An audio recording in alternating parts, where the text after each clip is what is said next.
நம்ம ஒரு social media ஆர்கனைசேஷனுங்கிறனால நான் சோஷியல் மீடியாலேருந்தே போகலான்னு நினைக்கிறேன். பொதுவாகவே இஸ்லாமியர்கள்ட்ட சோஷியல் மீடியாவில் ஒரு விதமான கொஸ்டின்ஸும் விஜிலண்டிசமும் தான் இருக்கும்னு நினைக்கிறேன். இந்த மாதிரி ஒரு அடிப்படைவாதமாக பேசுகிறாரு. இதை பற்றி நீங்கள் என்ன நினைக்கிறீங்க தோழர்? ஆப்கானிஸ்தானில் தாலிபான்கள் மறுபடியும் ஆட்சிக்கு வந்துட்டாங்க. இதுக்காக நீங்கள் எங்கள்கிட்ட மன்னிப்பு கேட்கலையா தோழர்? ஹிஜாப் பற்றி உங்கள் பார்வை என்ன பாய்?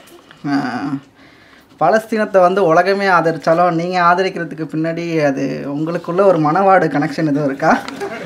இந்த மாதிரி கேள்வி பீரங்கிகளாகவே தொடுக்கப்பட்ட எங்களை நீங்கள் கேள்வி கேளுங்க, உங்கள் விளக்கத்தை அழிங்கன்னு சொன்ன தோழர்களுக்கு எனது நன்றி. தோழர் கவனப்படுத்தினார் கட்சிக்குள்ளே எப்படி இஸ்லாமியர்கள் அணுகப்படுறாங்கண்டு.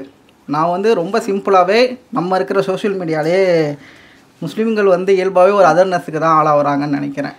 அதுதான் தோழர் சொன்னாங்க. முக்கியமான ஒரு விஷயம் தான் அந்த பச்சை சங்கிங்கிற டேம். பொதுவாக சங்கினா யாருன்னா ஸ்டேட்டோட பியூரோக்ரஸியோட அத்தாரிட்டியோட லிஞ்ச் பண்ணுறவன், ப்ரோக்ராம் பண்ணுறவன். ஆனால் அதுக்கு அகெயின்ஸ்டாக அதே வார்த்தையில் குறிப்பிட்ற இந்த பச்சை சங்கி யாருன்னா ஃபேஸ்புக்கில் போஸ்ட்டு போடுறவன், ஃபண்டமெண்டலாக போஸ்ட்டு போடுறவன். யாராவது முஸ்லீம் பொண்ணு பாட்டு பாடினாலோ இயல்பாக தோன்றினாலோ அங்கே போய் கடிச்சு வைக்கிறவன். இதெல்லாம் என்னென்னா ஒரு அத்தாரிட்டியோட எல்லா அதிகாரத்தோடு இருக்கிற மக்களையும் ஒரு சாதாரண உதிரியாக இருக்கிற மக்களையும் ஒன்றாக ஒப்பிட வேண்டிய தேவை எங்கேருந்து வருது? ஒரே வேர்டில் அப்படிங்கிறது தான் என்னோடய கேள்வியாக இருக்குது. இதை குறிப்பிடுற நாம் யாருன்னா, நாம் சம்மோனாக குறிப்பிடுறோம். ஆனால் இதை குறிப்பிடுற நம்மளும் சம்மோனாக தான் இருக்கோம், இனி ஒன்றா இல்லை. இதுக்கு ரீசன் என்னன்னா, நம்ம ஒரு சேஃப் ஜோனுக்குள்ளே இருக்கோங்கிறது என்னோடய தாட்டு. சேஃப் ஜோன்னா இந்த நேஷன் ஸ்டேட்டும் இந்த பெரும்பான்மை ப்ரிவிலேஜும் கொடுக்குற இந்து மனப்பான்மையிலிருந்து பேசுகிறோங்கிறது தான் என்னோடய கருத்து. தோழர் முன்பே கவனப்படுத்தினார் 9/11 அப்புறம் எப்படி வேர்ல்டு சிஸ்டமேட்டிக்காக ஒர்க் ஆச்சு. அதாவது ஒரு ஒயிட்டு தப்பு செஞ்சாலோ அல்லது வெஸ்டர்னில் ஒருத்தவன் ஒரு ஸ்டூடெண்ட் இன்னொரு ஸ்டூடெண்ட்டை துப்பாக்கியால் சுட்டாலோ, இந்தியாவில் ஒரு இந்துத்துவவாதி லிஞ்ச் பண்ணாலோ அதுக்கு காரணம் அவனுடைய தனிப்பட்ட மனநிலை அல்லது அவன் மனநிலம் சரியில்லாமல் இருக்கான், கேஸை முடிச்சிட வேண்டியதான். ஆனால் இதுவே ஒரு முஸ்லீம் தப்பு பண்ணால், வெஸ்ட்டில் ஒரு பிளாக் தப்பு பண்ணால், இல்லை ஒரு வேர்ல்டு வியூவில் ஒரு ஆஃப்ரிக்கன் தப்பு பண்ணால், இதுக்கான காரணம் அவனோட கல்ச்சர். அவன் கல்ச்சர் இதைத்தான் அவனுக்கு இன்ஹெரிட் பண்ணியிருக்கு, அதை தான் அவன் பண்ணிக்கிட்டு இருக்கான். அப்போ என்ன சொல்கிறேன்னா, இவங்க எல்லாமே கல்ச்சுரலாகவே ஒரு ஹோமோஜீனியஸ் கம்யூனிட்டியாக இருக்காங்க. அவங்கள்ட்ட நம்ம எப்போவுமே உஷாராக இருக்கணும், இல்லாட்டி நமக்கு ஆபத்து. இப்படிங்கிற ஒரு மனநிலை இயல்பாகவே கட்டமைக்கப்பட்டிருக்கு. இந்த இடத்த தான் இது எப்படி சாத்தியமாகுதுன்னு ஒன்று இருக்குல்ல, அதுக்காக நான் சொல்கிற விஷயந்தான் நேஷன் ஸ்டேட்டும் அண்ட் சாவனிட்டியும். அதாவது நாம் ஒரு தேசத்தில் வாழ்கிறோம், இந்தியாங்கிற ஒரு நாட்டில் வாழ்கிறோம். இங்கே இருக்கிற ஒரு மெஜாரிட்டி தன்னோட சாவனிட்டியை எங்கேயுமே நிரூபிக்க தேவையில்லை. தோழர் கட்சியில் சொன்னார், நான் தேசத்திலே சொல்கிறேன், இங்கே இருக்கிற ஒரு மெஜாரிட்டி ஒரு டிஃபால்ட் கண்டிஷனாக அந்த தேசத்துக்கு உடன்பட்டவன். ஆனால் மைனாரிட்டிங்கிறவன் எப்போவுமே தன்னோட சாவனிட்டியை எங்கேயாவது நிரூபிச்சுக்கிட்டே தான் இருக்கணும். குறிப்பாக சொல்லணும்னா ராஜ்மோகன் காந்தியே எழுதுகிறாரு. காந்தியோட பேரன்களில் ஒருவனான ராஜ்மோகன் காந்தி அண்டர்ஸ்டாண்டிங் த முஸ்லீம் மைண்டில் என்ன எழுதுகிறாரு? இந்தியா பாகிஸ்தான் மேட்ச் நடக்கிறப்ப இங்கே இருக்கிற ஒவ்வொரு முஸ்லீமும் தன்னோட இன்னர் சென்டிமெண்ட்டை பரிசோதிச்சுக்கிட்டு இருக்கான் அப்படின்னு எழுதுகிறாரு. இந்த பைனரி எங்கேருந்து கிரியேட் ஆகுது? அதாவது ஒரு பக்கம் எல்லாம் உள்ள மக்கள், இன்னொரு பக்கம் இந்த நேஷன் ஸ்டேட்டுக்கு அகெயின்ஸ்டாக ஒரு மக்கள் இருக்காங்க. அவங்கள நம்ம சர்வேலன்ஸ் பண்ணிக்கிட்டே இருக்கணுங்கிறது. அதை நான் கொஞ்சம் வரலாற்றுலேருந்து அணுகலாங்கிறது தான் என்னோடய உரையாக முடிவு பண்ணிக்கிட்டேன். வரலாற்றறிஞர் ரொமிலா தாப்பர் என்ன சொல்கிறாங்கன்னா, கேரவனில் ஒரு இன்டர்வியூ கொடுத்துருந்தாங்க. அவங்க மிக முக்கியமான அறிஞர் கூட. அவங்க என்ன சொல்கிறாங்க, இந்து மகாசபாவும் முஸ்லீம் லீகும் ஒன்று தான், அவங்க ரெண்டுமே ஒரு கம்யூனல் ஆர்கனைசேஷன் தானே அப்படிங்கிறாங்க. ராம்கி நாம் போன்ற முக்கியமான ஆவணப்படத்தை எடுத்த இந்துத்துவர்களுக்கு எதிராக திரை சூழலில் களமாடிக்கிட்டு இருக்க ஆனந்த் பட்டவர்த்தன் தன்னோட ஒரு போஸ்ட்டில் ஆர்எஸ்எஸ் ஈக்குவல் டு முஸ்லீம் லீக் அப்படின்னு எழுதுகிறாரு. மேற்கொண்டு பார்த்தோன்னா சுனில் கிலானி, ராமச்சந்திர குகா உதவே வேணாம்.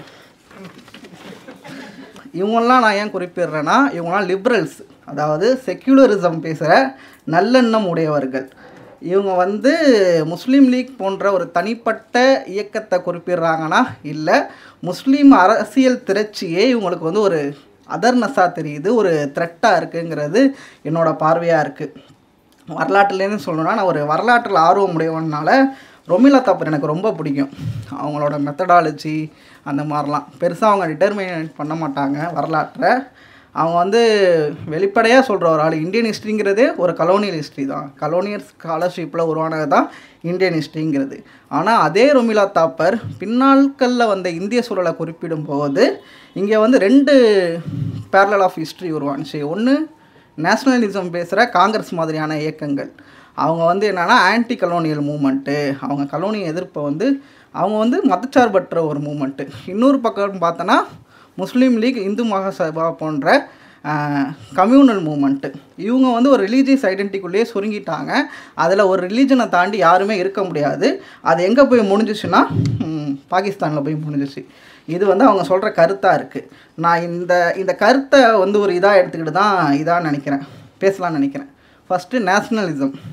தாப்பர் வந்து சொல்லும் போது என்ன சொல்கிறாங்கன்னா, நேஷ்னலிசம் வந்து அது செக்யூலர், அதாவது இயல்பாகவே அது வந்து ஒரு முற்போக்கு தன்மை உடையது, மதச்சார்பற்றது. இன்னொன்று வந்து அது வந்து கன்சர்வேட்டிவ்க்கு அகென்ஸ்டானது.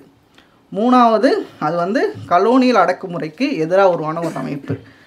அடுத்தது அது ஒரு மாடர்ன் என்டிட்டி. மாடர்னாலே நமக்கு வந்து அது ஒரு முற்போக்கானதுங்கிறது அமைஞ்சிருதுல. இதில் நான் வெளிப்படையாக சொல்லணுன்னா, இந்த மாடர்ன் என்டிட்டிங்கிறத தவிர நேஷ்னலிசம் ஓரளவுக்கு கலோனியல் எதிர்ப்பில் உருவானாலும் அதையும் அது முழுசாக பண்ணலை. இது எதுவுமே அது தன்னளவில் கொண்டிருக்கலைங்கிறது தான் என்னோடய கருத்து. மொத்தத்தில் நான் சுருக்கமாக சொல்லணுன்னா, கலோனியல் ரிஜிம்ங்கிறது தன்னோட எதிர்ப்பு, தன்னோட ஆப்பனண்ட்டு எப்படிலாம் ஒர்க் பண்ணணும், போஸ்ட் கலோனியல் ஸ்டேட்டு எப்படிலாம் உருவாகணுங்கிறதுக்காக பெற்றெடுத்த ஒரு குழந்தை தான் இந்த தேசியவாதம்னே சொல்லணும்னு நினைக்கிறேன். ஏன்னா நம்ம தமிழ்நாட்டில் இருக்கோம், ஒரு பெரியாரிய பார்வை வந்து நமக்கு மரபுலேயே இயல்பாக இருக்கிறனால நமக்கு வந்து தேசங்கிறது வந்து ஒரு ஆக்சுவல் எலமெண்ட் இல்லை, அதாவது அது ஒரு கற்பிதம், இமேஜினரி இல்யூஷனுங்கிற ஒரு பார்வை இருக்குது. ஆனால் அதை முற்றிலும் வந்து மறுக்கலாமா? அதாவது எதையுமே உடைத்துட்டு போனால் ஒன்றுமே இருக்காது தானே. மொழி என்பது ஒரு கற்பிதம் தான், ஆனால் மொழி தான் நமக்கு ஒரு அறிவு பாரம்பரியமாக இருக்குது, நம்ம சிந்தனையை வந்து ஊக்குவிக்குது. நம்ம மொழி அடிப்படையில் தான் பார்க்குறோம், யோசிக்கிறோம். ஆப்வியஸ்லி வந்து கல்ச்சர், சிவிலைசேஷனை நம்ம உடச்சிக்கிட்டே போனால் ஆதி காலத்தில் மனுஷன் வந்து அப்படி தானே வாழ்ந்தான், இப்படி தானே நம்ம இப்போ வாழ்கிற மாதிரி தான் வாழ்ந்தானான்னு நம்ம இயல்பாக யோசிக்கலாம். சிவிலைசேஷன் ஒரு கற்பிதம்னு சொல்லி ஈஸியாக உடச்சிட்டு போயிடலாம். ஆனால் அதை அப்படியே விடலாமானா விட முடியாது.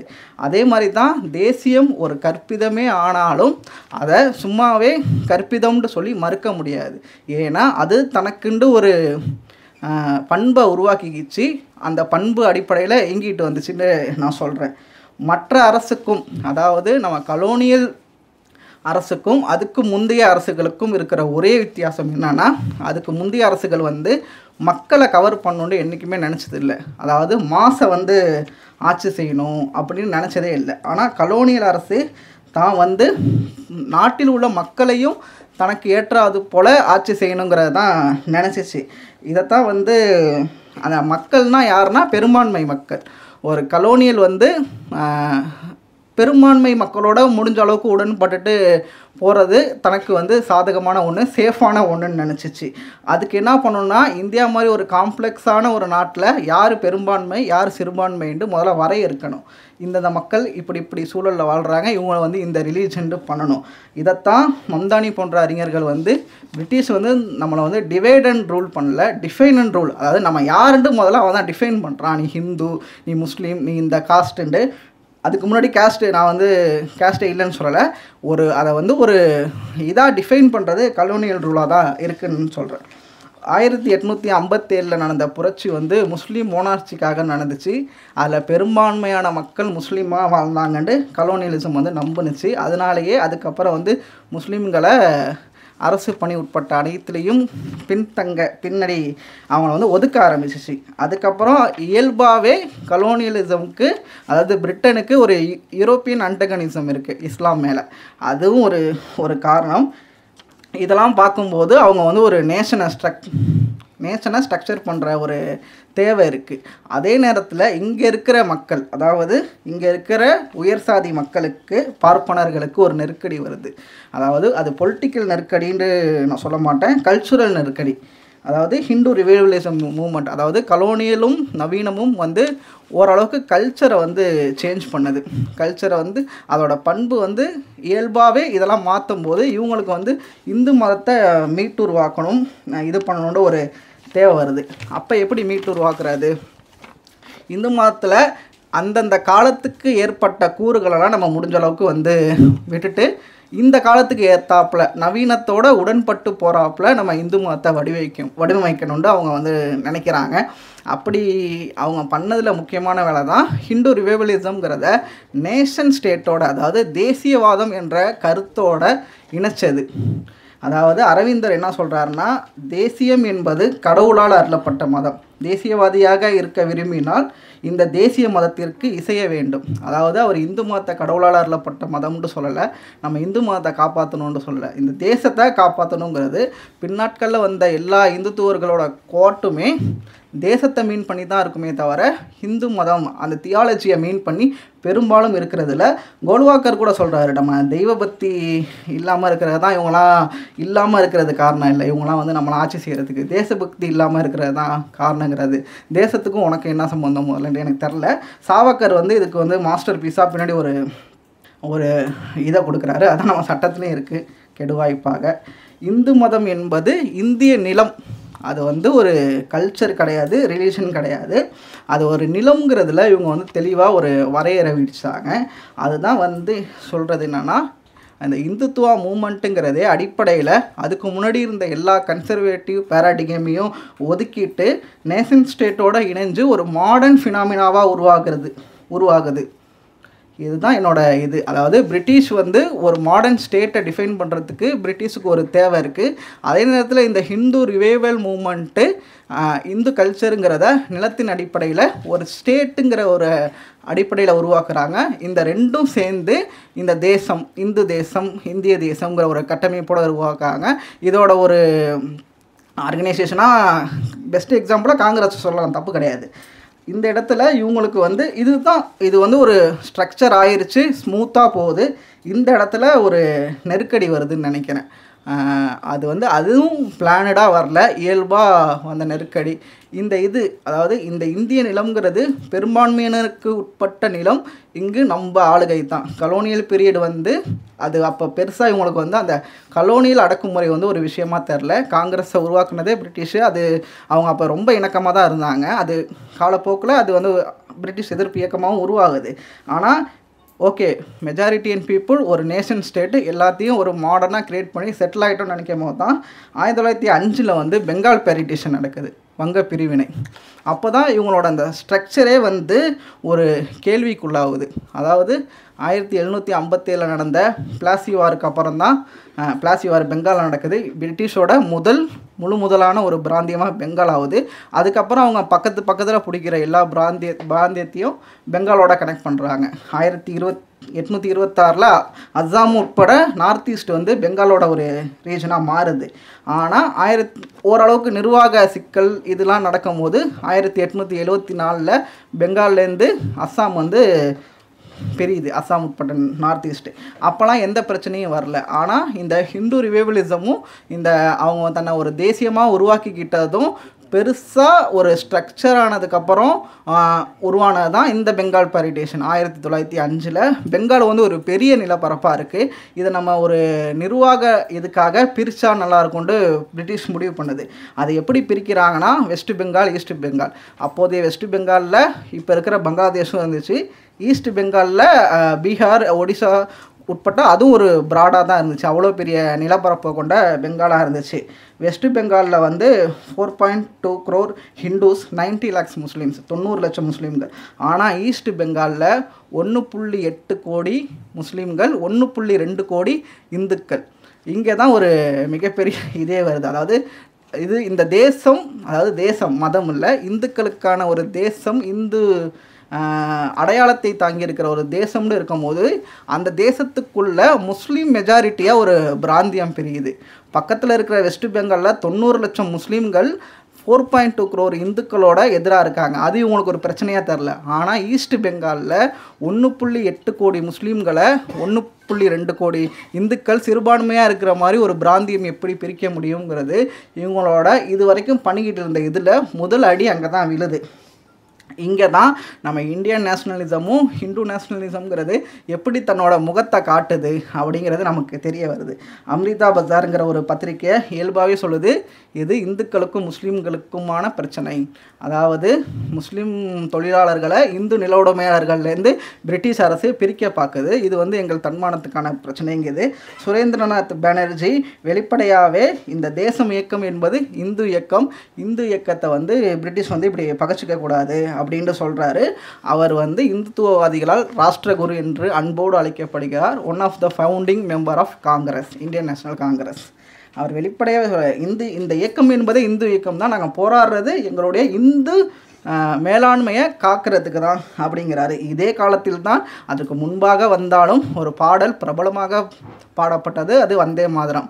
ரீசெண்டாக 2019ஆம் ஆண்டு பார்லிமெண்ட்டில் பதவியேற்ற சமாஜ்வாடி எம்பி ஷஃபீக்குர் ரஹ்மான் பர்க் வந்து நான் என்ன வேணால் பண்ணுவேன், ஆனால் இந்த பாட்டை வந்து நான் என்ன செஞ்சாலும் பாட மாட்டேன்டார். வந்தே மாதரம் வந்து இந்த இதுதான் அந்த இந்து மக்கள் இந்த ஹிந்து மெஜாரிட்டியனிசம் வந்து எப்படி இந்த ஸ்டேட்டோட தன்னை கோக்குது.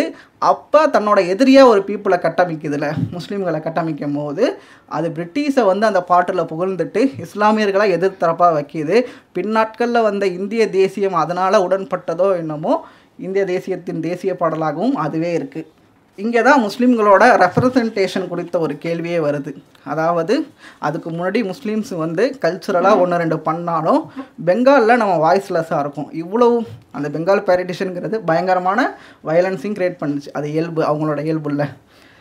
நம்ம வந்து ஒரு வாய்ஸ்லெஸ்ஸாக இருக்கிறனால தானே நமக்கு எதிராக, அதாவது நம்ம சார்ந்த ஒரு விஷயத்துக்கு நம்மளால் பேசக்கூட முடியலேன்னு அவங்க யோசிக்கும் போது, சரி நம்ம வந்து பொலிட்டிக்கலாக ஃபஸ்ட்டு ஆர்கனைசேஷன் ஆகணும், அதாவது பொலிட்டிக்கலாக பிரதிநிதித்துவம் அடையணும், நம்ம வாய்ஸ் வந்து அத்தாரிட்டியில் இருந்தால் தான் நம்மளால் வந்து ஏதாச்சும் பேச முடியும், நம்ம பக்கத்தில் உள்ள வியூவை வைக்க முடியும். அது வரைக்கும் அவங்க தங்களை நம்மன்னு நினச்சிக்கிட்டதில்ல. தனியாக இவங்க அந்த பெங்கால் பேரிட்டேஷன் அவங்கள அப்படி நினைக்க வச்சிச்சு. அப்போ சிம்லா டெபுட்டேஷன் ஒரு குழு ஃபார்ம் ஆகி அவங்க வந்து வைஸ்ராயை பார்க்குறாங்க, பார்த்து கோரிக்கை வைக்கிறாங்க, எங்களுக்கு வந்து இப்படி வந்து செப்பரேட் எலக்டோரேட் வேணும், அப்போ தான் எங்களுக்கான ஒரு வாய்ஸ் வரும், நாங்கள் எங்களோட குறைகளை எங்களோட உரிமைகளை நிலைநாட்ட முடியுண்டு. இந்த குழு வந்து நம்ம இப்படியே ஒரு ஒரு ஒரு சின்ன கான்ஃபரன்ஸுக்காக ஒரு குழுவாக இருந்துட்டால் மட்டும் போதாது, நம்ம ஒரு இயக்கமாக ஒரு இயக்கத்தை கட்டமைக்கிறாங்க. அதாவது கோரிக்கை முன்னாடி வருது, அமைப்பு அப்புறம் தான் வருது. அதுதான் இந்தியன் யூனியன் முஸ்லீம். அப்போ வந்து ஆல் இண்டியா முஸ்லீம் லீக்ங்கிற ஒரு அமைப்பு உருவாகுது. ஆல் இண்டியா முஸ்லீம் லீக் பேர்லேயே முஸ்லீம் இருக்குது, நீ ஒரு மதவாத இயக்கம்னு இயல்பாக சொல்லிடலாம். அதோட 3 ஃபவுண்டரில் ஒரு ஆள் ஆகா கான் வந்து ஷியா முஸ்லீமுக்கும் இந்தியாவில் உள்ள பெரும்பான்மையான சன்னி முஸ்லீமுக்கும் தியாலஜிக்கலாக பிரச்சனை இருக்குது. ஆனால் அவங்க முஸ்லீம் ஐடென்டிங்கிற விதத்தில் ஒன்றிணைவாங்க. இதுலேயே நமக்கு இயல்பாக புரிகிறது என்னென்னா, இந்த அமைப்பு தான் உருவாகும் போதே ஒரு பல்வேறுபட்ட தரப்புகளோட ஒரு அரசியல் காரணத்துக்காக, அது உருவாகின முக்கியமான ஒரே காரணம் பிரதிநிதித்துவம், செப்பரேட் எலக்டோரேட் வேணுங்கிறதுக்காக தான் உருவாகிறாங்க. 1909ஆம் ஆண்டு நடந்த மின்டோ மார்லி சீர்திருத்தத்தில் முஸ்லீம்களுக்கான தனி வாக்குரிமை கிடைக்கிது, தனி வாக்காளர் முறை. சீக்குக்கும் பின்னாடி கிடச்சிச்சு, கிறிஸ்டியன்ஸுக்கும் கிடச்சிச்சின்னு நினைக்கிறேன். அதாவது முஸ்லீம்கள் அந்த தனி தொகுதியில் முஸ்லீம்கள் வேட்பாளர்கள் நிற்பாங்க, அங்கே வந்து முஸ்லீம்ஸ் மட்டும்தான் ஓட்டு போட முடியுங்கிற ஒரு இது. இந்த 1909ஆம் ஆண்டு நடந்த இதை வந்து காங்கிரஸ் வந்து வருந்துறாங்க பயங்கரமாக. ஏன்னா நம்ம எவ்வளோ பெரிய ஒரு செக்யூலர் இதில் வாழ்கிறோம், நீங்கள் வந்து தனியாக உங்களுக்குன்னு ஒரு இதை உருவாக்கிக்கிட்டீங்களே. இதுக்கு இடைப்பட்ட காலம், அதாவது 1906லேருந்து இந்த 9 நடக்கிற வரைக்கும் இப்படி இவங்க தனியாக ஒரு அமைப்பை ஆரம்பித்து பிரிட்டிஷோட கைகோர்த்து நம்மள்கிட்ட எதிராக சதி பண்ணுறாங்கங்கிற கருத்தெல்லாம் உருவாக்குனுச்சு. ஆனால் அதே காங்கிரஸ் தான் அந்த மின்டோ மார்லி சீர்திருத்தத்தை இந்த இதில் மட்டும் வருத்தத்தை காமிச்சிட்டு மற்றதெல்லாம் ஏற்றுக்கிட்டாங்க. ஏன்னா அந்த சீர்திருத்தம் வந்து லிபரலாக இருந்துச்சு, காங்கிரஸுக்கு உடன்பாடாக இருந்துச்சு. என்னென்ன பண்ணாங்க ஏற்றுக்கிட்டு, 1911க்கு கிங் ஜார்ஜ் வந்து டெல்லி தர்பாருக்கு வந்தார், அவரை வரவேற்றாங்க. பின்னாட்கள் அதான் வரவேற்கிறதுனா வந்து புகழ்கிறது தான், அவ்வளோ புகழ்ந்தாங்க. அல்டிமேட்டாக போய் வாருக்கெல்லாம் சப்போர்ட் பண்ணாங்க, வேர்ல்டு வாருக்கெல்லாம் இதெல்லாம் பண்ணாங்க. ஆனால் இதை காங்கிரஸ் பண்ணுறதுல அவங்களுக்கு என்ன இருந்துச்சு, நேஷன் இன்ட்ரெஸ்ட்டு. அதாவது நாட்டு நலனுக்காக நாங்கள் இதெல்லாம் சப்போர்ட் பண்ணோங்கிறது. இதுவே முஸ்லீம் லீக் பண்ணால், முஸ்லீம் லீக் 1906 அந்த ஆர்கனைசேஷன் ஆரம்பிக்கும் போது பிரிட்டிஷை புகழ்ந்துச்சு தான், நான் இல்லைன்னு சொல்லலை. ஆனால் காங்கிரஸ் வந்து இந்த தர்பாரில் புகழ்ந்தப்ப அது வந்து நேஷனல் இன்ட்ரெஸ்டாகவும், முஸ்லீம் லீக் புகழ்கிறப்ப அது வந்து அவங்களோட, அதாவது பிரிட்டிஷின் பிரித்தாளும் சூழ்ச்சிக்கு பலியானவங்களாகவும் ஆகுது. அதாவது நீ பண்ணால் உனக்கு வந்தால் ரத்தம், எனக்கு வந்தால் தக்காளி சட்னிங்கிறது தான் காங்கிரஸோட பல இடங்களில் மென்டாலிட்டியாக இருந்துச்சு. இப்படியே சிறுபான்மையினர் பிற விளிம்பு நிலை மக்கள்லேருந்து உருவாகிற இயக்கங்களெல்லாம் ஒரு முத்திரை குத்தி ஒதுக்கிறத இயல்பாகவே காங்கிரஸ் பண்ணிக்கிட்டு தான் இருந்துச்சு. குறிப்பாக சொன்னால் காங்கிரஸை ஆதரிக்கிற பெரிய அளவில் அது ஒரு என்லைட்டன் மூமெண்ட்டுன்னு பார்க்குற முஸ்ரீல் ஹசன் போன்ற அறிஞர்கள் என்ன சொல்கிறாங்கன்னா, இவங்க அந்த சிறுபான்மை அமைப்புகளை வந்து கம்யூனலிசம், செக்டேரியனிசம்னு சுருக்கிறது இருக்குல்ல, அது எந்த அளவுக்கு வந்து மோசமாக பொலிட்டிக்கல் டிபேட்டை வந்து மறைக்குது அப்படின்ட்டு சொல்லியிருந்தாங்க. ஏன் இவங்க சொல்கிறாங்கன்ற ஒரு கேள்வி இருக்குல்ல. அதாவது நான் நேஷ்னலிசம் பேசுகிறேன், நீ வந்து உன் ரிலீஜனை மீன் பண்ணியிருக்க. அதாவது நான் ஒரு மாடர்ன் விஷயத்தை பேசுகிறேன், நீ வந்து ஒரு கன்சர்வேட்டிவ் ரிலீஜனுக்குள்ளே சொருங்கிடுற. இதுதான் அவங்க பார்வையாக இருக்குது. நீ மாடர்ன் பேசுகிறதுக்காகவே என்ன வேணால் பேசிடலாங்கிறது அர்த்தம் கிடையாதுங்கிறது என்னோட வியூ. ஏன்னா இவங்க மாடர்ன்ட்டு சொல்லிக்கிட்டு பண்ணது எல்லாமே இவங்களோட ரிவைவலிசம் தான். குறிப்பாக சொல்லணுன்னா இங்கே நான் வந்து ஒரு இது சொல்கிறேன். ஏன்னா நான் வந்து தொடர்ந்து இதையே ஒரு கன்சர்வேட்டிசம், மாடர்னிசம்னு நம்ம ஒன்று பிரித்து வச்சுருக்கோம். கன்சர்வேட்டிசம் வந்து இயல்பாகவே பிற்போக்கானது, மாடர்னிசம் வந்து நல்லதுங்கிறது. மாடர்னிசம் வந்து பல தவறுகளை செஞ்சுருக்கு. அதான் அந்த நேஷன் ஸ்டேட்டுன்னு ஒன்று வந்து உருவாக்கி விட்டு போச்சு, அதுவே மிகப்பெரிய தவறு. நிறைய இதை க்ரியேட் பண்ணுச்சு. அல்டிமேட்டாக சொல்லணுன்னா நாஜிசம் வந்து ஹிட்லர் ஒன்றும் கேத்தலிக் கன்சர்வேட்டிவ் கிறிஸ்டின் இல்லையா, அவர் வந்து யூரோப்பியன் மாடர்னிட்டியோட ஒரு குழந்தை தான் ஹிட்லரும், அவர் உருவாக்கின நாஜிசமும். அதனால் நாஜிசமை மாடர்னிட்டியை கிரிட்டிக் பண்ணலாம், கேள்வி கேட்கலாம். நேஷ்னலிசம்னு நீ என்ன வேணால் பேசிடலாங்கிறது அர்த்தம் கிடையாது. ஏன்னா இதே காங்கிரஸ் நேஷ்னலிசம்னு சொல்லி என்னென்ன பேசிருந்துச்சு, நீ வந்து பிரிட்டிஷோட இது பண்ணிட்ட. அதாவது இங்கே நீதி கட்சி ஆட்சி வைக்கும் போது நீ பிரிட்டிஷோட சேர்ந்து ஆட்சி அமைச்சது. அம்பேத்கர் ரவுண்ட் டேபிளில் கம்யூனல் அவார்டு வாங்கினது அவர் பிரிட்டிஷோட சேர்ந்து இது பண்ணிட்டாரு. அதாவது தங்களுக்கு உடன்படுற எல்லா நேரத்துலையும் அவங்க பிரிட்டிஷோட சேர்ந்துக்குவாங்க. அது வந்து நேஷ்னல் இன்ட்ரெஸ்ட்டு. நம்ம பண்ணால் வந்து அது தப்பு. இதே காங்கிரஸ் கம்யூனல் செக்டேரியனிசம்னு சொன்ன முஸ்லீம் லீக்கோட கைகோத்துச்சு 1916 2 பேரும் ஒன்றா மாநாடு நடத்தினாங்க. லக்னோ பாக்ட்னு ஒன்று நடந்துச்சு. அது அங்கே வந்து காங்கிரஸ் வந்து ஒத்துக்குச்சு, ஓகே நாங்கள் வந்து சிறுபான்மையினரை மதிக்கிறோம், அவங்க மத உரிமையை வந்து நாங்கள் காக்கிறோம், அவங்க ரிசர்வேஷன் அங்கீகரிக்கிறோன்னு ஒத்துக்கிட்டாங்க. இதுக்கப்புறம் தான் காந்தியார் வராரு. காந்தியாரோட ரிலீஜன் வந்து ஒரு ஹோம் மேடு ரிலீஜன்பாங்க. அதாவது அவர் சொல்கிறது தான் அவருக்கான ரிலீஜன். அவரே அதை பல இடங்களில் மறுப்பார், ஒரு இடத்துல சொன்னதை ஒரு இடத்துல. ஆனால் அவரோட இது வந்து தனக்கு மட்டுமே ஆனது. அது ஒரு சென்டிமெண்ட், அவர் ஹிந்து சென்டிமெண்ட்டுன்னு தான் சொல்கிறாரு. ஆனால் என்னன்னா தன்னோட ஹிந்து சென்டிமெண்ட்டு தான் இண்டிஜினியஸ் ஆனது, இந்த தேசத்திற்கானதுன்னு காந்தியாரும் நம்பினார். குறிப்பாக சொல்லணுன்னா 1909 நினைக்கிறேன், சவுத் ஆஃப்ரிக்காவில் வந்து ஹிந்து சுவராஜ்ன்ற ஒரு புக் எழுதினார். அந்த புக்கில் வந்து அந்த பேரே அடிப்படையில் வந்து மாடர்ன் ஆனது சுவராஜுங்கிறது. சுவராஜுங்கிறது வந்து அயர்லாந்தில் ஹோம் ரூல் மூமெண்ட்டுன்னு ஆன்டி கலோனியல் மூமெண்ட் வச்சது தான் காந்தியார் வந்து இது பண்ணிட்டாரு. தெரிஞ்சோ தெரியாமலோ அந்த காலத்தில் வாழ்கிறாரு, அதுக்கு இது பண்ணிட்டாரு. ஆனால் நான் எல்லா மாடர்ன் சப்ஸ்டான்ஸையும், ஆனால் ஒரு விதத்தில் வந்து என்னென்னா நான் மாடர்ன் சப்ஸ்டான்ஸ்லாம் எதிர்க்கிறேங்கிறத உறுதியாக இருந்தார் காந்தியார். ஆனால் அவரும் இதற்கு ஆட்பட்டு ஒன்று பண்ணார். ஒரு ரிலீஜியஸ் ஐடென்டிட்டியாக தான் அவர் உள்ளே வந்தார். இதை கோட் பண்ணும் போதே சொல்லுவாங்க, காந்திக்கு முன்னாடி வரைக்கும் காங்கிரஸ் வந்து செக்யுலராக இருந்துச்சு, காந்தி வந்ததுக்கப்புறம் அது நிறையா ஒரு இந்து அடையாளத்துக்குள்ளே போயிடுச்சு, ஒரு மித்தாலஜிக்கல் எலமெண்ட்டாக மாறிடுச்சுன்னெலாம் சொல்லுவாங்க. ஆனால் அது கூட நல்லா தான் இருந்துச்சு அதுக்கு முன்னாடி இருந்ததை விடங்கிறது என்னோட கருத்து. காந்தி வந்து அதான் தன்னோட ஒரு நேஷ்னல் ப்ராஜெக்ட்டுங்கிறதோட முடிவு பண்ணிட்டாரு, எல்லாத்தையும் கவரணும். அதாவது நம்ம ஒரு ஐடென்டிட்டி சொல்லிக்குவோம், எல்லாத்தையும் கவர்ந்து எடுக்கணுங்கிறது நம்மளோட வேலை. அதுக்கு என்ன பண்ணணும், இந்த நாட்டில் பெரும்பான்மையாக இருக்கிற ஒரு சிறுபான்மை மக்களான முஸ்லீம்களுக்கு நம்மளுடைய ஒரு நல்ல ஆதரவை கொடுப்போம். கிலாஃபத் மூமெண்ட்டை வந்து சப்போர்ட் பண்ணார். கிலாஃபத் வந்து அது நேஷ்னல் இன்ட்ரெஸ்ட்டில் வந்து ஒரு முக்கிய மூமெண்ட்டாக இருந்திருக்கு. ஆனால் அந்த மூமெண்ட்டை வந்து ஜின்னா வந்து எதிர்த்தார். இதுதான் வந்து வரலாற்றின் மிகப்பெரிய முரணாக தெரியுதுன்னு நினைக்கிறேன். ஜின்னா வந்து கிலாஃபத்தை எந்த வேர்டு சொல்லி எதிர்த்தானா, ப்ரீடிங் கிரவுண்ட் ஃபார் கிளரிக்கல் போஸ்டிங்கிறார். அதாவது மத மடங்களுக்கான வழியை வந்து காந்தி வந்து இந்த மூமெண்ட்னால் ஏற்படுத்தி தராரு அப்படின்னாரு.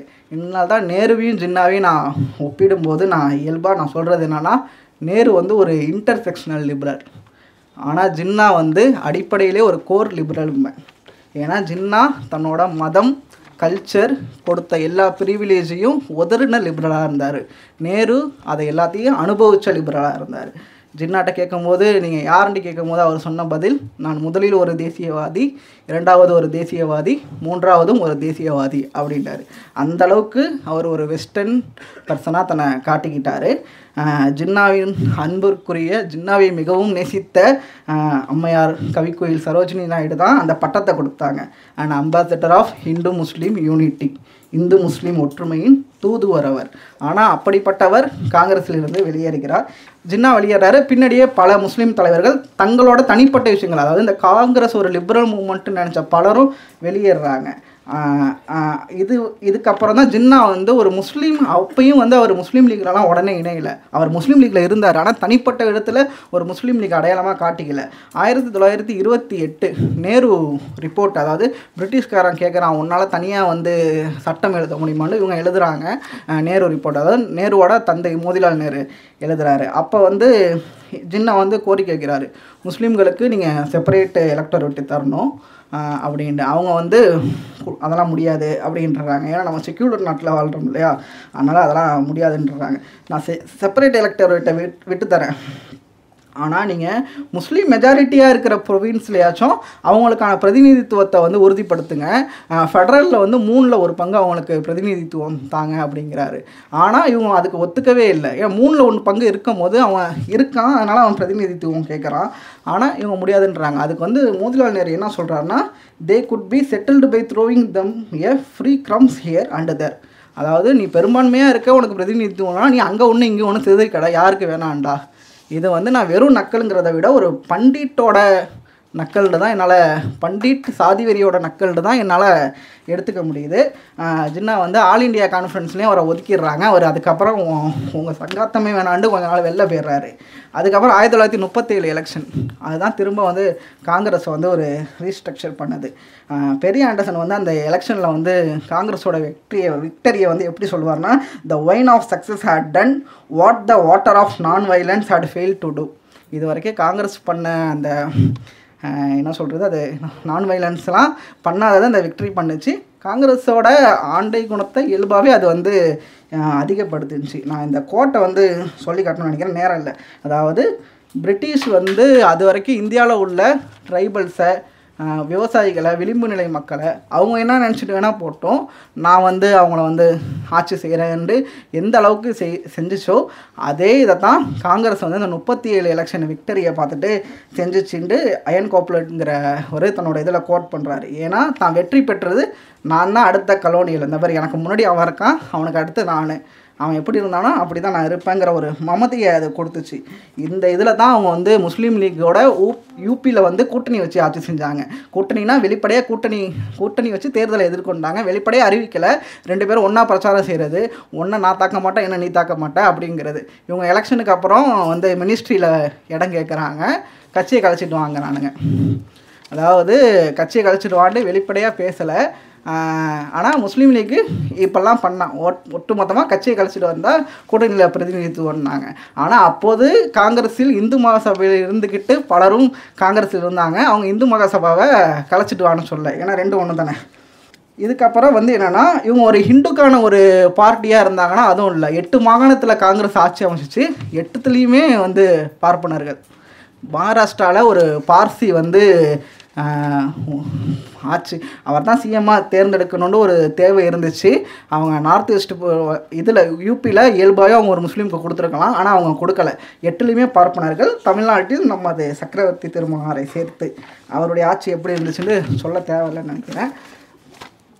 இந்த இடத்துல தான் அந்த வெற்றியோட மமதையில் வந்து நேரு வந்து ஒரு ஸ்டேட்மெண்ட் கொடுக்குறாரு. அதாவது இனி வந்து இந்தியாவில் 2 ஃபோர்ஸ் தான், ஒன்று பிரிட்டிஷு, இன்னொன்று வந்து காங்கிரஸு. பேய்க்கு தான் சண்டை போல். இந்த கோட்டை வந்து நான் பேசேஜை வந்து படித்து காட்டலாம்னு நினைக்கிறேன். Caste was a group system based on service and functions. It was meant to be an inclusive order without any common dogma and allowing the fullest latitude to each group, mercifully free from what had handicapped the Greek. It was infinitely better than slavery, even for those lowest in scale. within each caste there was an equality and measure of freedom. Each caste was occupational and applied itself to its particular work. This led to a high degree of specialization and skill in handicraft and craftsmanship. In a social order was that non-competitive and non-acquisitive. Indeed, far from embodying any principles of hierarchy, caste kept up democratic habit in each group. இந்த பேசேஜை கேட்டுட்டு இந்த காந்திக்கு இதே வேலையாக போச்சுன்னு நீங்கள் நினைக்கலாம். ஆனால் இதை உதிர்த்தவர் நமது லிபரல் மாடர்னிட்டியின் திருவுருவான நேரு, டிஸ்கவரி ஆஃப் இந்தியாவில்.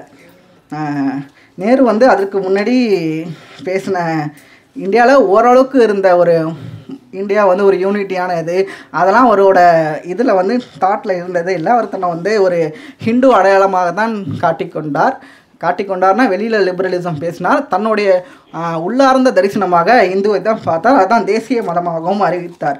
இந்த மாதிரி நிலைமையில் இருக்கிற காங்கிரஸ் ஆட்சி தான் 1939 வார காரணமாக காட்டி கலையுது. இந்த இடத்துல ஜின்னா வந்து டே ஆஃப் டெலிவரன்ஸ் December 22, 1939 அறிவிக்கிறாரு. இங்கே வந்து நம்ம இயல்பாகவே வந்து ஜின்னாக்கு வன்மம், அதாவது காங்கிரஸ் வந்து ஆட்சி கலைஞ்சிருச்சு வந்து அதை கொண்டாடுறாரு அப்படின்னு சொல்லலாம்.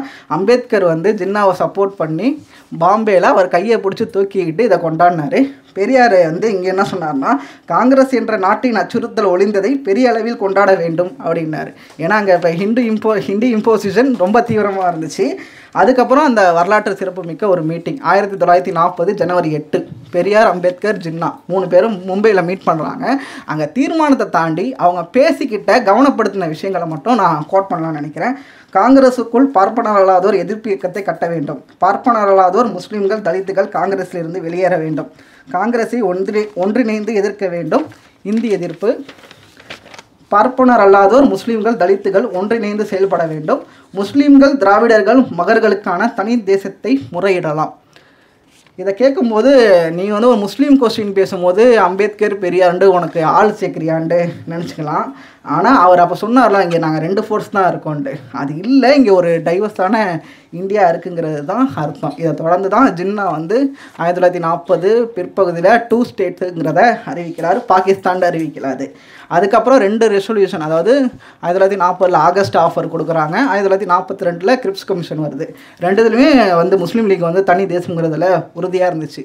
ஆனால் 1943 ஜின்னா யோசிச்சு பார்க்குறது, நம்ம பாட்டுக்கு 2 தேசங்கிறத அறிவிச்சிட்டோம், எங்கேருந்து எதை பிரிக்கிறது? நார்த் வெஸ்ட்டில் முஸ்லீம்ஸ் இருக்காங்க, நார்த் ஈஸ்ட்டில் கொஞ்சம் முஸ்லீம்ஸ் இருக்காங்க, மற்றபடி அங்கங்கே சிதறலாக இருக்காங்க. இது வந்து ரொம்ப சிக்கலாக இருக்குது, குழப்பமாக இருக்குன்ற நினச்சவர் அந்த இதை கைவிடுறார். அதாவது 1940 நடந்த லாகூர் ஒப்பந்தம் 1943 திரும்ப பெறப்படுகிறது. இதற்கப்புறம் அப்போ நம்ம உரிமையை பெறத்துக்கு என்ன வழிங்க மொத்தம் ஸ்ட்ராங் ஃபெடரல், அதாவது வலிமையான கூட்டாட்சிங்கிறது தான் ஒரே தீர்வு ஒரே இந்தியாவில் அப்படிங்கிறத முஸ்லீம் லீக் தொடர்ந்து பண்ணுது. அதுக்கப்புறம் லியாக்கத் தேசாய் மீட்டிங்கில் 1945 நடந்த வேவல் மீட்டிங்கில் அல்டிமேட்டாக 1946 கேபினட் மிஷன் வருது. ஸ்டாஃபர்டு கிரிப்ஸ், ஏவி அலெக்சாண்டர், பெத்திக்ஸ் லாரன்ஸ் வருது. இதை குறிப்பிட்டு சொல்லணும்னா இதில் ஒத்துக்கிட்டாங்க. காங்கிரஸ் வந்து அதுதான் அந்த நேஷ்னலிஸ்ட் மென்டாலிட்டியில் வரனாலே, நீ பிரிட்டிஷு, உனக்கு அப்புறம் நான் அடுத்த பிரிட்டிஷாக இருப்பேன், இது காங்கிரஸோட தாட்டாக இயல்பாக இருக்குது. அப்போ அது வந்து அந்த ஒன்றிணைந்த தேசம் ஃபெடரலை வந்து அவங்க அக்செப்ட் பண்ணவே இல்லை. ஆனால் இவங்க ஸ்ட்ராங் ஃபெடரல் வச்சு பேசினாங்க. 1946 இவங்க எல்லாமே ஒத்துக்கிட்டாங்க. அப்போ தான் அதாவது ஒவ்வொரு டிஃபென்ஸு, கம்யூனிகேஷன், எக்ஸ்டர்னல் அஃபேர்ஸ் மட்டும் சென்டர்கிட்ட இருக்கும், மற்ற எல்லாமே தனித்தனி ஸ்டேட்டு, எல்லா அதிகாரமும் ஸ்டேட்டு தான். அது அதிகாரத்தை தாண்டி 3 கூட்டமைப்பாக, அதாவது சவுத்தெல்லாம் நீங்கள் ஒரு கூட்டமைப்பாக இருந்துக்கோங்க, நார்த் ஈஸ்ட் ஒரு கூட்டமைப்பாக இருந்துக்கும், நார்த் ஈஸ்ட் ஒரு கூட்டமைப்பாக இருந்துக்கும். இவங்க எல்லாமே தனித்த அதிகாரம். இதை தான் ஏபிசின்னு அவங்க பிரித்தாங்க. இதை வந்து அதான் நேருக்கு வந்து தான் வந்து ஒரு அடுத்த வெள்ளைக்காரங்கிற இது வந்து எப்போவுமே இருந்துச்சு. அதை வந்து இன்னொரு அந்த ஜூலை 10, 1946 கொடுத்த ப்ரெஸ் கான்ஃபரன்ஸில் இந்த கேபினெட் மிஷனாக உடைக்கிறாரு. இதுக்கப்புறம் தான் வந்து டைரக்ட் ஆக்ஷன் டேவை ஜின்னா அறிவித்தார். அறிவித்ததுக்கப்புறமும் இன்டரிம் கவர்மெண்ட்டில் முஸ்லீம் லீக் இருந்துச்சு. முஸ்லீம் லீக்கோட 4 மினிஸ்டரில் ஒரு ஆள் தலித்து. ஜோகேந்திரநாத் மண்டல். ஆனால் காங்கிரஸில் அத்தனை மினிஸ்டரில் பாபு ஜெகஜீவன் ராம் 3 மாதம் தான் இருந்தார். அதுக்கப்புறம் முதல் தலித் அல்லாத ஒரு கூட்டமைப்பை காங்கிரஸ் மினிஸ்ட்ரி தான் ஆர்கனைஸ் பண்ணுச்சுன்னு நினைக்கிறேன். ஃபைனான்ஸ் மினிஸ்டராக லியாக்கத் அலி கான் இருக்கும் போது வெல்த் டேக்ஸ் கொண்டு வராரு, அதாவது கிரவுண்டுக்கு நிலத்துக்கு டேக்ஸு. அப்போ காங்கிரஸ் என்ன வாதம் வச்சுச்சு இன்டரிம் கவர்மெண்ட்டில், பெரும்பாலான முதலாளிகள் இந்துக்களாக இருக்கிறார்கள், நீங்கள் வந்து இந்துக்களுக்கு எதிராக சதி செய்வதற்காகவே இந்த டேக்ஸை போடுறீங்க அப்படிங்கிறாங்க. நீ தான் இத்தனை நாள் வந்து செக்குலரிசம் இதுன்ற ஒரு காமனாக, அதாவது நேரு வந்து தன்னை உலக அளவில் காட்டிக்கிட்டார்ல ஒரு சோஷியலிஸ்டாக, அதுக்கு ஈக்குவலான ஒரு இதுதான் வருது. நீ அந்த வந்து எதிர்க்கிற அப்படிங்கிறதுல அவங்க வந்து மதத்தை காரணம் காட்டி, அதாவது இவங்க மதத்தை இங்கே ப்ளே பண்ணுறாங்க இதை சொல்லி அந்த இன்டரிம் கவர்மெண்ட்டு அதோட முடியுது, பாகிஸ்தான் பிரியுது பேரிட்டேஷனில். அதுக்கப்புறம் ஒரு தனி கேம் விளாண்டாங்க. இன்னும் முன்னாடியே சொல்லிடுறேன், ஜின்னாவோட தாட்டில் காஷ்மீர் இருந்ததே இல்லை. அது வந்து நேருவின் சிற்றின்பத்திற்கு பலியான ஒரு மாகாணம். நேரு அப்படி தான் குறிப்பிடுறாரு, நான் எதுவும் தவறாக குறிப்பிடல. அவர் ஃபெமினிங்கிறாரு, இன்டாக்சிகேட்டிங்கிறாரு. காஷ்மீர் அப்படி தான், அது எனக்கு வேணும், நான் ஒரு பண்டிட்டுங்கிறனால அது எனக்கு வேணும் அப்படிங்கிறதுல அவர் உறுதியாக இருந்தார். பேரின்பத்திற்கு பலியானதாக இருந்துச்சுல, அதாவது 2 மாகாணத்துக்கு தான் இது வச்சாங்க, எலெக்ஷன் வச்சாங்க. பெங்காலில் வந்து என்ன சொல்கிறாங்கன்னா, அங்கே வந்து அப்போ ப்ரீமியராக வந்து சுகர்வர்தி இருக்கார், அவர் கூட இன்னொருத்தவர் வந்து எதிரில் வந்து சரத் போஸ் நேதாஜியோட தம்பி இருக்கார். இவங்க 2 பேரும் சேர்ந்து நம்ம யூனிட்டி ஆஃப் பெங்கால், அதாவது இந்தியாவிலையும் வேணால் பாகிஸ்தான்லையும் வேணால் நம்ம தனியாக இருப்போம் அப்படிங்கிறாங்க. ஜின்னா அக்செப்ட் பண்ணிட்டார், ஏன்னா ஒரு டெமோக்ராட்டிக்கு இதை வந்து அதை ஒத்துக்கிட்டார். ஆனால் நேரு ஒத்துக்கவே இல்லை, மக்களும் ஒத்துக்கிட்டாங்க. 126 அசம்பிளி பர்சனில் 90 பேர் வந்து ஓட்டு போட்டாங்க. நான் வந்து அடுத்த பிரிட்டிஷு, நான் வந்து ஒன்றா தான் ஆட்சி செய்வோன்ட்டு இது பண்ணாங்க. நார்த் வெஸ்ட் ப்ராவின்ஸ்லேயும் அதே நிலமை தான். அதுக்கப்புறம் பேரிட்டேஷனுங்கிறது எலெக்ஷனே வைக்கல, ஆளுக்கு இப்படி தனித்தனிட்டு போகிறான் அப்படின்ட்டு தனியாக பிரிக்கிறாங்கன்னு நினைக்கிறேன். இது வந்து அப்படி தான் நடக்குது. ஏன்னா பேரிட்டேஷனுக்கு அப்புறம் இந்திய முஸ்லீம்கள் இதை காரணமாக காட்டியே இந்திய முஸ்லீம்களான எங்கள் மீது வந்து மிகப்பெரிய தாக்குதல்கள். நீலாம் பேசக்கூடாது, பேசினாலே நீ வந்து தனிநாடு வாங்கிட்டு போயிடுவ, இது வாங்கிட்டு போயிடுவான்ட்டு இவங்க வந்து இது பண்ணாங்க. அதுக்கு முன்னாடி இருந்த செப்பரேட் எலக்டோரேட்டை அங்கே உடையுது கான்ஸ்டியூஷனில், அனைத்தும் வந்து இதாகுது. இதே காரணம் தான் இன்றைக்கி பிஜேபியை காட்டி இங்கே உள்ள செக்குலர்ஸ் பண்ணுறாங்கன்னு நினைக்கிறேன். தோழர் கவனப்படுத்தினார் பாபரி மஸ்ஜித் டிபேட்டு. நம்ம தமிழ்நாட்டில் இதை தாண்டி ஒரு டிபேட் நடந்துச்சு, மற்றதெல்லாம் அவர் சொல்லிட்டாரு.